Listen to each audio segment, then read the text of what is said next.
नमस्कार, मी अनिल जगताप। खरीप 2020च्या संदर्भाने काल राज्य शासनाने उच्च न्यायालयाच्या आदेशानुसार 134 कोटी रुपये धाराशिव जिल्हा प्रशासनाला देण्यास मान्यता दिली असून काल तसा शासन निर्णय निघालेला आहे। जसे की आपल्या सर्वांना माहिती आहे, उच्च न्यायालयाच्या आदेशानुसार यापूर्वी 94 कोटी रुपये जिल्हा प्रशासनाकडे प्राप्त झालेले आहेत। मात्र पीक विमा कंपनी सर्वोच्च न्यायालयात गेल्याने त्याला स्थगिती मिळालेली आहे।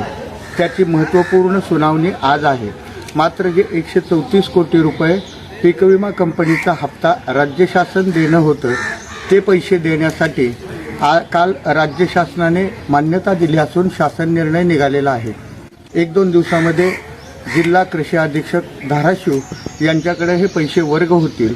माझी प्रशासनाला विनंती आहे, न्यायालयीन कामकाज काहीही होईल, परंतु सध्या 134 कोटी रुपयाला स्थगिती नाही, ते पैसे आल्यानंतर तातडीने वाटप करावे। ज्या 94 कोटी रुपयाला स्थगिती आहे त्याची आज सर्वोच्च न्यायालयामध्ये सुनावणी आहे। त्यावरती काय निर्णय होईल हे देखील मी आपल्याला उद्या सांगेन। खरीप 2020च्या संदर्भात एकूण 635 कोटी रुपये धाराशिव जिल्ह्यातील शेतकऱ्यांना मिळणे अपेक्षित आहे। त्यातील 376 कोटी रुपयाचे वाटप झालेले आहे। उर्वरित जे काय 234 कोटी रुपये येणे बाकी आहे त्यातील 134 कोटी रुपये राज्य शासनाने काल जिल्हा प्रशासनाने देण्यास मान्यता दिलेली आहे। तसा शासन निर्णय झालेला आहे। 24 नोव्हेंबरला निकाल लागून 2 महिन्याचे पैसे अर्थात 24 जानेवारीपर्यंत शेतकऱ्यांना वाटप करायचे होते।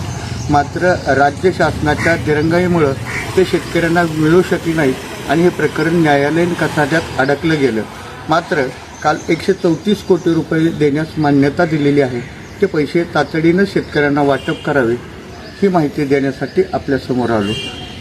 तसंच जिल्हा परिषदच्या निवडणुकीमध्ये जरी आपल्याला अपेक्षित यश मिळालं नसलं तरी देखील बळीराजाच्या न्याय हक्कासाठी लढणं आपण थांबवलेलं नाही, हे देखील या ठिकाणी मी आवर्जून नमूद करू इच्छितो।